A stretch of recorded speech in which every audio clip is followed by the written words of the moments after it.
네, 오늘 시그널픽은 윤희석 국민의힘 선임대변인과 전당대회 결과를 전망해 보도록 하겠습니다. 어서 오세요. 네, 안녕하세요. 예, 오늘 가장 중요한 전당대회가 치러지는 날인데 궁금한 거는 뭐 딱 하나죠. 뭐 단판 승부로 끝날 거냐 아니면 결선 투표까지 갈 거냐. 당 대변인이셔서 약간 조심스러우실 수 있을 것 같은데 지금까지 당원들 분위기를 좀 파악하셨을 때 어떻게 될 걸로 전망하세요? 중간에 막판에 뭐 패스트트랙 관련한 서로 공방도 있고 해서 많이 바뀔 거라고 생각하는 분들도 계신데 네. 그렇게 크게 바뀌었다는 느낌은 제가 못 받았어요. 예. 그래서 결과가 뒤집어질 정도는 아니었다. 만약 여론조사가 그동안 쭉 나왔었는데 그 여론조사가 맞다면 그 분위기대로 가지 않을까 결과가. 예.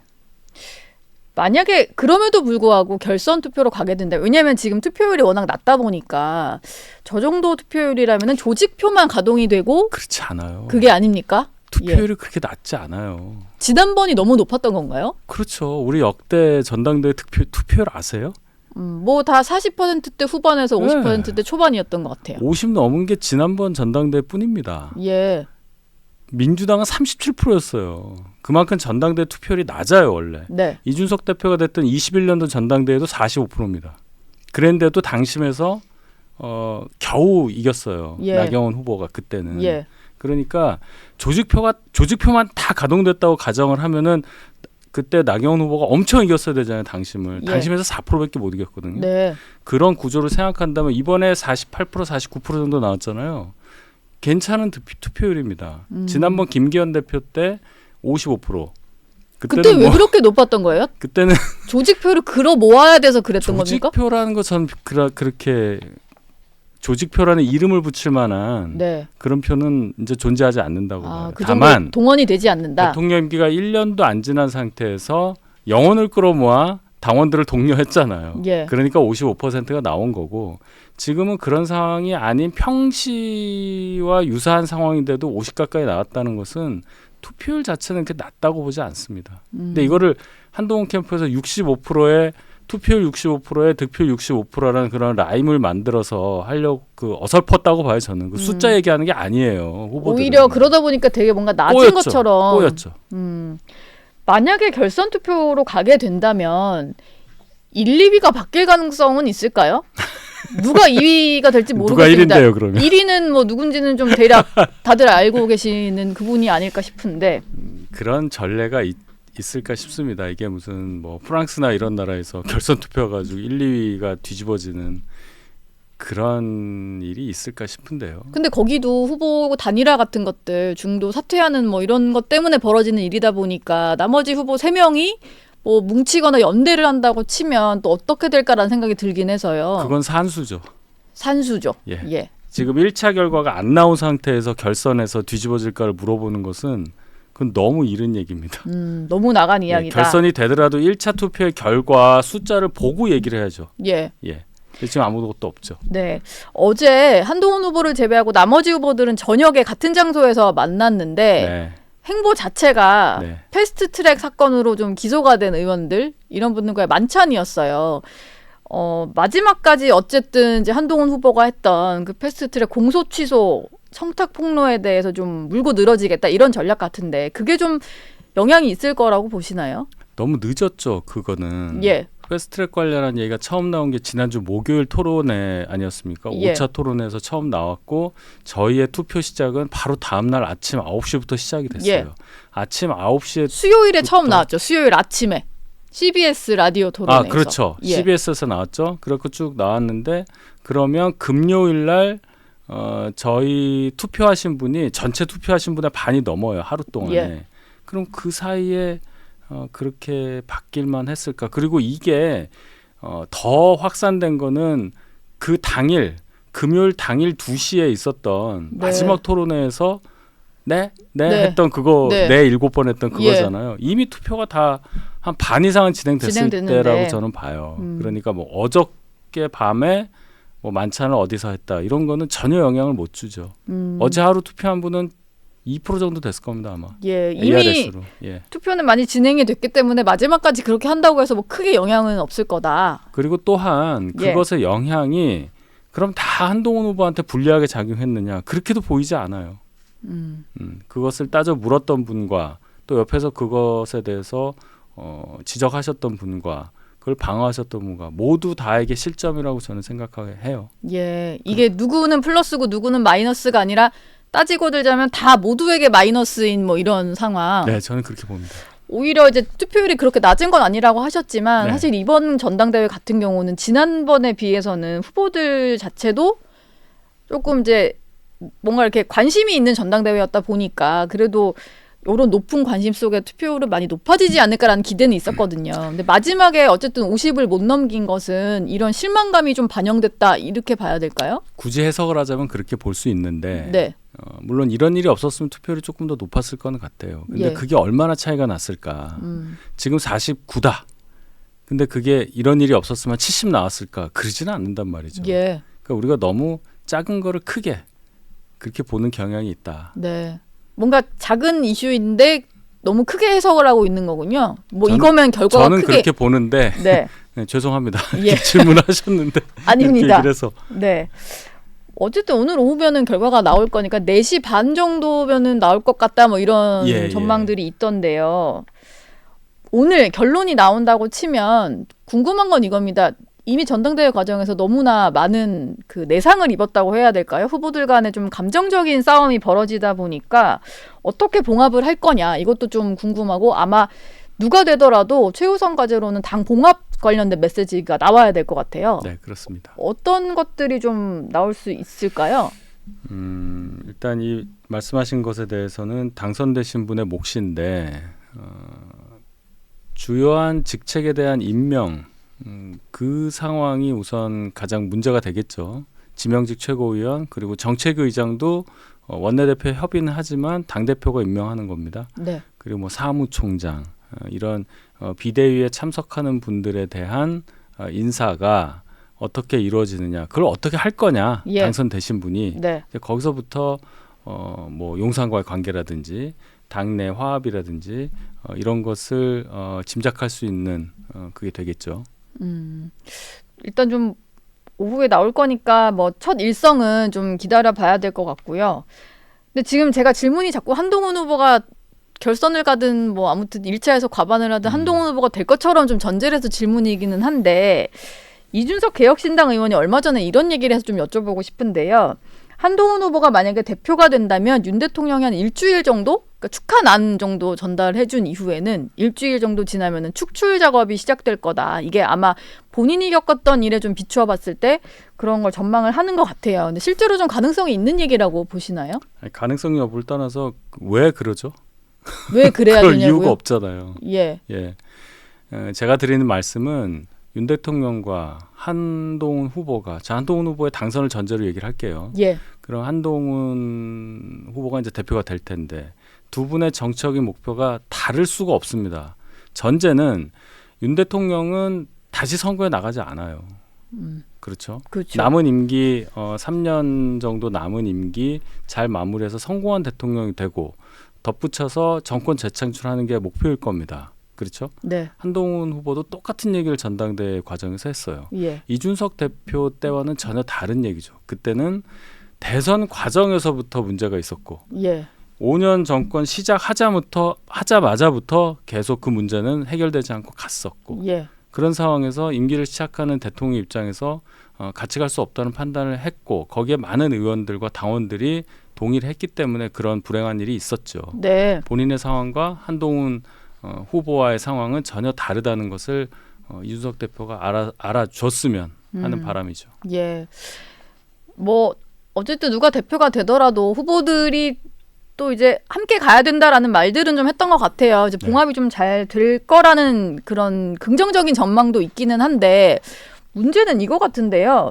전대 기간 중에 후보들 간에 막 폭로 비방했던 게 민주당 입장에서는 오히려 앞으로 여당을 상대할 때 아주 좋은 그 공격의 소재가 되었단 말이에요. 그러다 보니까 당장 민주당이나 뭐 조국혁신당 이런 데서는 한동훈 특검법을 발의를 하겠다라거나 아니면 조국혁신당은 이미 댓글팀 관련해서 경찰에 고발을 하기도 하고 이런 상황인데 이게 앞으로 여당 입장에서는 상당히 부담이 될 것 같아요. 그럼 뭐 수사라든지 특검법 관련한 얘기가 그렇게 뭐 새로운 것 같지는 않습니다. 네.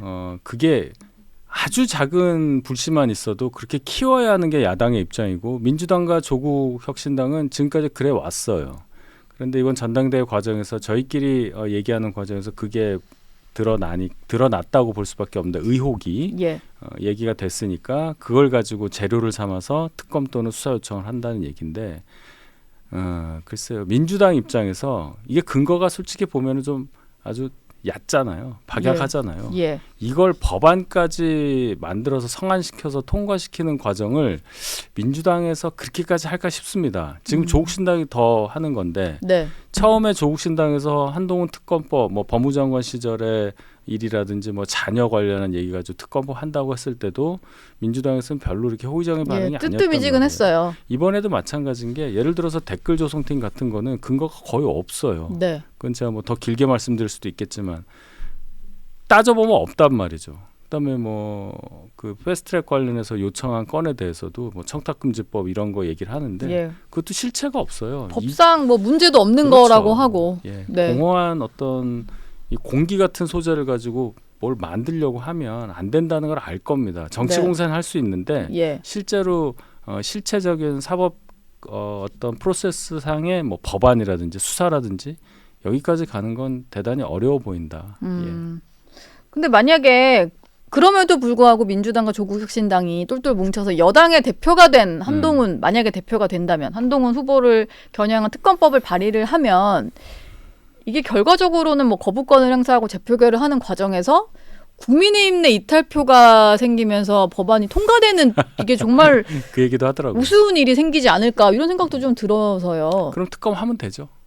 그러면 하면 한동훈 된다. 후보와 같은 성격이라면 특검 받아서 내가 나가서 다 얘기하겠다가 그렇게 얘기할 가능성이 높아요. 네. 그렇게 되면은 민주당은 오히려 코너에 몰릴 가능성이 크죠. 오히려 특검 얘기했다 역풍을 맞을 수 있다. 한동훈 후보를 더 크게 만들어줄 겁니다. 이게 네. 차후에 당대표로서 어떤 행보를 함에 있어서 나올 얘기를 미리 특검 같은 거를 통해서 실체적으로 증명하는 과정을 거치게 되는 거잖아요. 네. 그럼 훨씬 더 크게 만들어주는 겁니다. 한동훈 후보라는 그 정치인을. 네. 그리고 이것은 뭐 좀 이르긴 하지만 차기 대선 구도하고도 연관이 있는 거예요. 예. 한동훈 후보를 완전히 그 반열에 올려주는 일이라고 저는 봐요. 오히려 확고한 여권의 차기 주자로 올리는 일이다. 그렇죠. 민주당의 전략가라는 분이 있다면 그 전까지 염두에 두고 얘기를 해야지 이게 뭐 하나 나왔다고 막 공격하다 보면 수빈 누가 하죠? 예.